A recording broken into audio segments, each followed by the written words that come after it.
I walked in with my kids holding homemade gifts. My dad looked up and said, "You really had to bring them?" My sister snorted into her coffee. My son whispered, "Did we do something wrong?" I just said, "No baby. They did." And we left. An hour later my mom called screaming, "Why won't the bill go through? The card is declined." I let it ring until my sister. I never thought I'd be the one trying to explain to my kids why their own grandparents didn't seem to love them. It's been days since it happened and Mason still hasn't asked to call Grandpa. Ava told her teacher she doesn't want to visit those people again. All because of one moment that probably didn't even register for my dad or sister. But it registered for them. And for me. It was Dad's 60th. Supposed to be this big milestone. Family gathered, catered dinner, rented venue. Whole thing booked on my card, of course. They never even asked. Just assumed like they always do. Like I owe them something for being born. The kids and I worked on gifts all week. Mason used glitter glue, which he hates, to make a card with a little paper medal that said, "Best Grandpa Ever." Ava folded an origami boat and decorated it with tiny hearts. I even helped her write a message inside, "To the grandpa who makes everything fun." She practiced it so many times she had it memorized. We walked into the venue and no one even looked up at first. The place was packed but cold, like actual freezing. Guests in the lobby were rubbing their arms, waiting for someone to figure out the thermostat. But Dad and Lauren were inside, comfortable, coffee in hand. He finally looked up. His eyes went straight to Mason and Ava holding their handmade gifts. Then he said it. "You really had to bring them? Just like that? No hello. No thanks. Nothing." Lauren snorted into her drink like it was some hilarious inside joke. Mason leaned over and whispered, "Did we do something wrong?" "No baby. They did." I turned and walked out without a word. No one followed. No one stopped us. Not even Mom. We drove across town and got milkshakes and fries. I watched my kids try to pretend they weren't crushed. They're too young to fake it well. An hour later my phone lit up. Calling over and over. I didn't answer. Then the text came. "Why won't the bill go through? The card is declined." Yeah, it is. I had it locked the day before. I knew what they were planning. They booked a $3,800 venue on my dime, like always, assuming I'd pick up the tab while they basked in praise and insult my children. This time I wasn't their safety net. Lauren finally texted me, "Way to ruin Dad's party. You're unbelievable." I sent her a screenshot of the declined transaction and turned off my phone. That was just the start. They thought they could humiliate my kids and still walk away with a party on me. They were about to find out what it felt like when I stopped pretending I don't see what they really are. It was 2 days of silence. Not a single call, not a single message. Then I saw them, Lauren and my dad, pulling into my driveway like they owned the place. He had that walk. The one she used when she was about to throw a tantrum and still expect applause. Dad trailed behind her like he was showing up for a press conference. The man didn't even look embarrassed. I opened the door and before either of them could say a word, Lauren launched into it. "Well, that was a low move even for you." I didn't respond. "You walked out and humiliated him in front of his guests. Do you have any idea how embarrassing that was for us?" I asked if she meant for me or for the kids since they were the ones humiliated. She ignored it. She kept going, fast, sharp, like she had a script prepared. Said I was selfish. Said I always had a flair for drama. Said I'd probably been waiting for a chance to ruin something. That's when Dad jumped in. "You know I paid for her college. You think I don't take care of my family?" I stared at both of them. "You didn't pay for her college." "I did." Lauren laughed. "Sure you did." I walked into the kitchen and came back with a folder. I handed it to her. Tuition payments. Receipts. Transfers. $21,000 total. 80% of everything she thought came from Dad. She didn't speak. Not right away. She just looked down at the papers, flipping through slowly like maybe if she stared hard enough the numbers would change. I didn't do it for thanks. I didn't do it for credit. I did it because she asked me to keep it quiet and because I thought maybe, just maybe, helping her would soften something in our family. I was wrong. Dad looked annoyed. Not ashamed. Not surprised. Just annoyed. Lauren's silence lasted less than a minute. Then the screaming started. "You're unbelievable. You waited until now to throw this in my face? You called me selfish. You made Dad's birthday about you. You always act like you're better than us because you have a little money and a mortgage." The irony wasn't even worth pointing out. I didn't respond. I just asked them to leave. Politely. Firmly. Once. Twice. And then I begged, because Ava had started crying and Mason looked like he was holding his breath. "Please, not in front of them." Lauren ignored me. Dad sighed. That long, loud sigh he always did when he thought he was being burdened. I stepped between them and my kids. "Get out." Lauren scoffed, muttered something about how I always have to be the victim, then walked out. Dad followed, shaking his head. I didn't cry. I didn't scream after them. I closed the door and locked it. Sat down on the floor with Mason and Ava and told them we were going to make pizza from scratch. We made the dough and rolled it out until they were laughing again. After they went to bed, I sat alone and opened up my savings account. Every birthday, every dinner, every favor. I had the receipts. And the next morning I had a meeting with a lawyer. I'd gone over it with the lawyer twice before signing anything. Every number. Every receipt. Every tuition payment with Lauren's name on it, from the dorm deposit to her graduation gown. I didn't want it to come to this. I really didn't. But it was never about the money anymore. It was about finally making them see that they couldn't just walk all over me and expect me to smile through it. The official letter went out on a Tuesday. By Friday my phone was lit up like a Christmas tree. First just unknown numbers. Then Mom's name. Then Lauren's. I didn't answer any of them. But I knew it was only a matter of time before they'd stop pretending this wasn't real. Saturday morning Mom finally caught me off guard. Her voice was warm, almost sugary. Said she was making banana bread and asked if the kids wanted to come by for a taste. Like we hadn't been screaming at each other days ago. I let her talk. Then she said, "Oh, by the way, we got this letter." She said it like it was junk mail. Like maybe it had gotten mixed in with coupons and dentist reminders. I said yes. That letter is from my lawyer. Her tone changed so fast I actually had to sit down. "You're suing us?" I said I was asking to be repaid. What they owed. Nothing more. She gasped like I'd stabbed someone. Then she whispered to someone, "Probably Dad, she's serious." That's when the real storm hit. Within the hour I had Dad on the phone screaming that I was tearing the family apart. He said Lauren was going through so much and I was just making it harder. He said they'd taken me in, like I hadn't been paying them rent since I was 16. "You're making a scene over a little help for your sister?" It wasn't a little help. It was $21,000. And not a cent of it was ever acknowledged. Then came the guilt trip. "You're going to take your own father to court?" "Yes, I am." He hung up. The silence lasted for about 3 hours. Then Lauren texted me, "Hope this was worth it. You've humiliated us." Well, what humiliated you was assuming I'd never fight back. The next day I dropped the kids off at school, left them with the nanny for the afternoon and went to clear my head. But around 3 p.m. my phone pinged again. "Uncle Ray." Just as simple, "You home?" 10 minutes later he was standing in my doorway. He'd been at my parents' house when the topic came up. They were ranting, twisting the story to make it sound like I'd blackmailed them. Said I threatened them with court, all because I didn't get enough attention at a birthday party. I didn't say much. Just handed him the folder with all the proof. Tuition receipts. Bank transfers. Texts from Lauren asking for help. He looked at everything then handed it back without a word. And then he left. Apparently he went straight back to my parents' house. I wasn't there to see it, but I heard from my cousin later what happened. Ray walked into the kitchen, tossed the folder onto the table and said, "You're gonna pay her back. Every last dollar. And if you don't, I'll make sure every relative within 5 states hears how you've been living off your daughter's back while treating her like dirt." Dad tried to speak. Ray didn't let him. "She's done carrying you. You took advantage of her kindness and you made her kids feel unwanted. You think she's the problem?" The room went dead silent. 2 days later, a cashier's check for $21,000 was delivered to my house. No note. No apology. Just the money.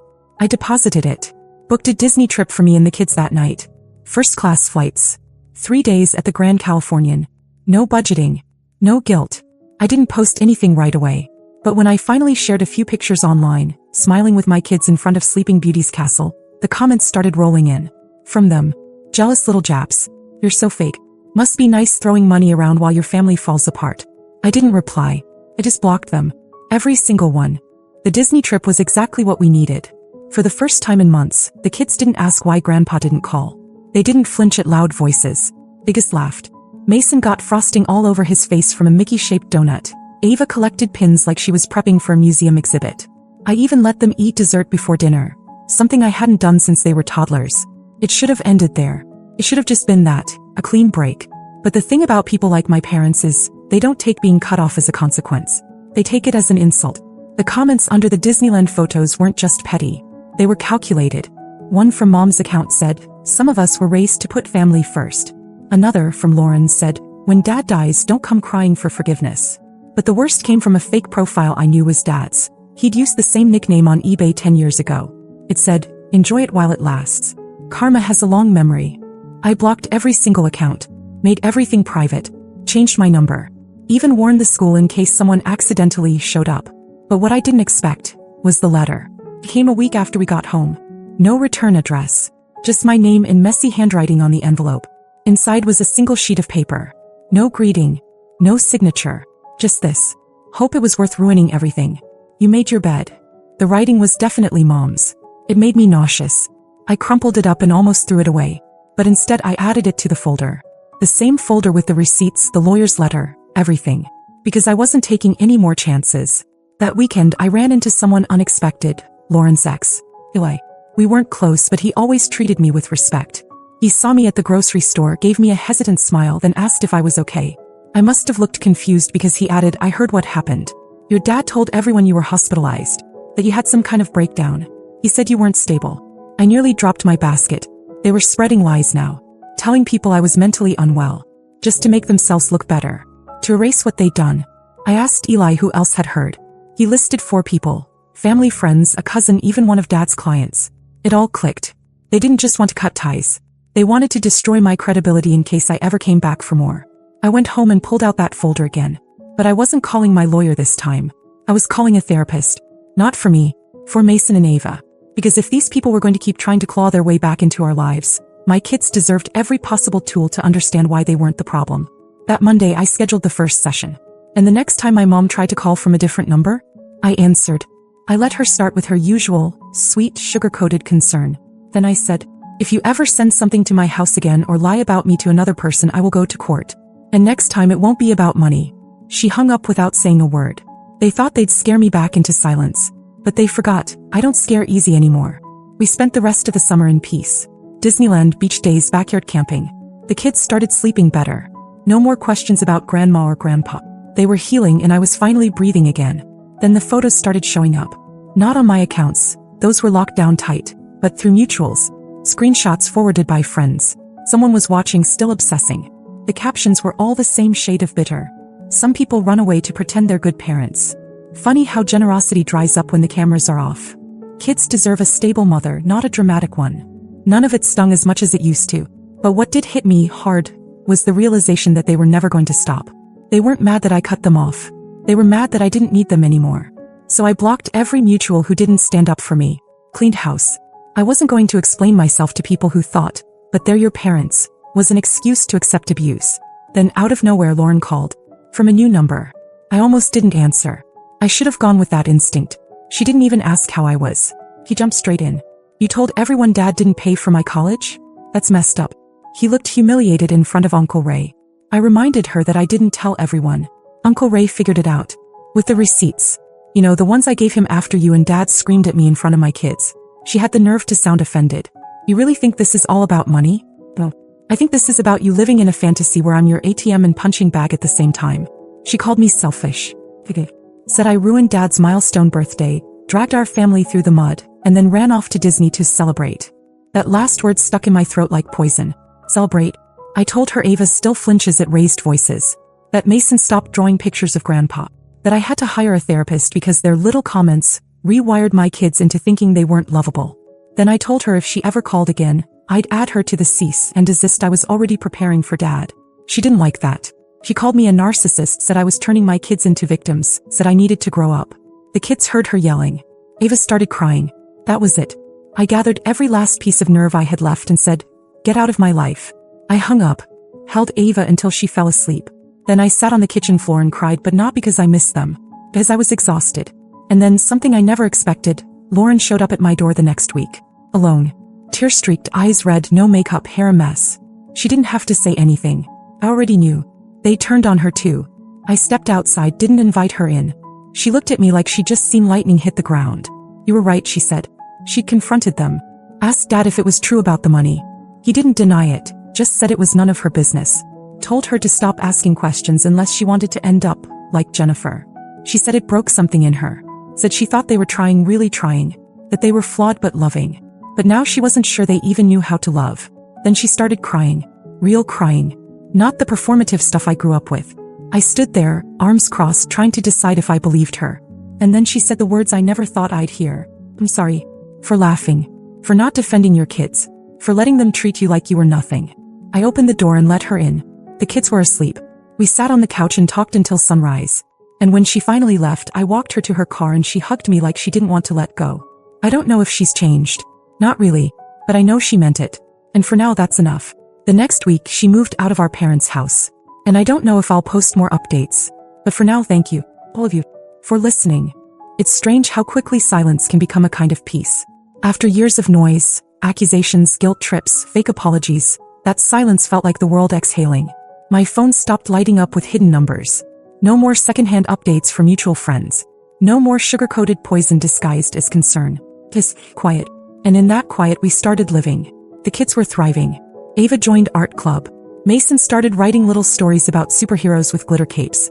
They weren't looking over their shoulders anymore, waiting for grandpa to call or grandma to randomly show up. The scars were still there, but they'd started fading. Slowly, but they were fading. Lauren was different too. She was showing up. Really showing up. She came to Mason's school play. She took Ava thrift shopping and taught her how to hem a skirt. She even helped me paint the hallway one weekend, no strings attached. We didn't talk about the past much. It hung there between us, but we didn't poke at it. Just moved around it gently. Then one Sunday morning I got an email from an old family friend.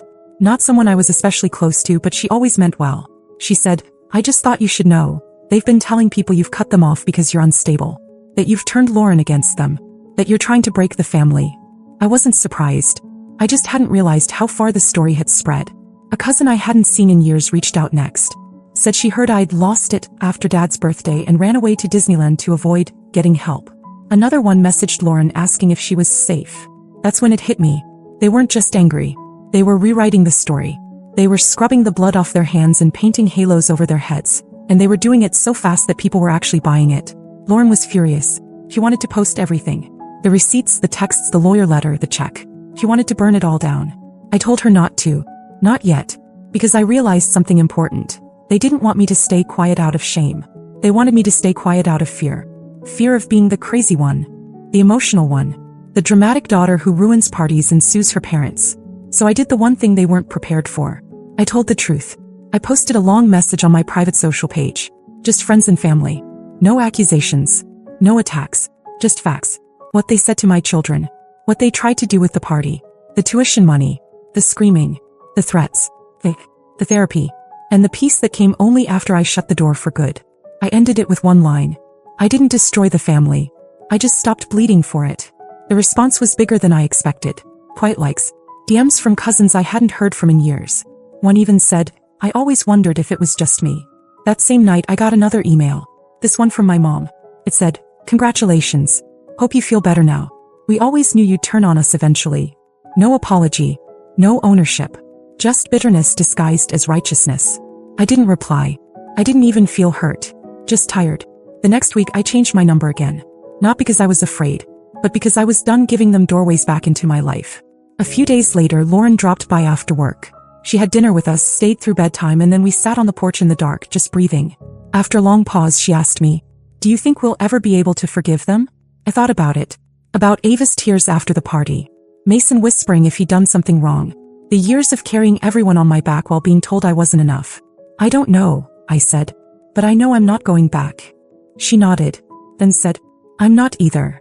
A week later, she handed me a letter. It was from her. Not to me, to them. She said she mailed it that day and she didn't want to talk about what it said. Just that it was goodbye. She moved into a new apartment shortly after. A little brighter. A little further from the past. She's building something for herself, piece by piece. Like I am. We're not perfect, but we're here. And as for whether I'll share more, I'm not sure. Maybe this is the end. Maybe it's just the end of this story. But for now, to those of you who listened, who messaged, who said, "Me too." Thank you. You helped me feel real again.